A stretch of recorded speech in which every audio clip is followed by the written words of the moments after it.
నీటి కోసం ఈ జంతువులకు కొన్ని సందర్భాల్లో నీళ్లు దొరకకపోతే అంటే ప్లెయిన్గా భూమి ఉండడం వల్ల నీటిని పొదుపు చేయడానికి ఇవే మావోయిస్టులు ఈ ప్రాంతంలో కొన్ని పూడికలు తీపిచ్చిరని చెప్పి చెప్తా ఉన్నారు. ఈ పూడిక కూడా మావోయిస్టుల ఆధ్వర్యంలోనే తీసి జంతువులకు కావచ్చు, ఎవరైనా వచ్చిపోయినప్పుడు ఇంకా అనేక సందర్భాల్లో నీటి ఉపయోగాల కోసం ఇట్లాంటి బావులను తవ్వించి వాడుకునేవారని చెప్పి చెప్తా ఉన్నారు. ఇవంతా కూడా అంటే హిడ్మా హయాంలోనే కాదు, ఇంకా అనేక మంది మావోయిస్టుల హయాంలో ఇట్లాంటివి జరిగినాయి. వాళ్ళందరూ వీటికి సహకరించి వాళ్ళ ఆధ్వర్యంలోనే ఇట్లాంటి అభివృద్ధి పనులు జరుగుతుండే అని చెప్పి చెప్తా ఉన్నారు.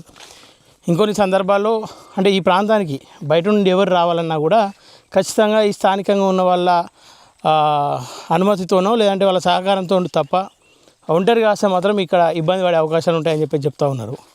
ఈ ప్రాంతం అంతా కూడా ఒకప్పుడు మావోయిస్టులకు నిలయం, ప్రస్తుతం కాదు. ఎందుకంటే కేంద్ర బలగాలు ఈ ప్రాంతం అంతా కూడా చుట్టుముట్టినాయి.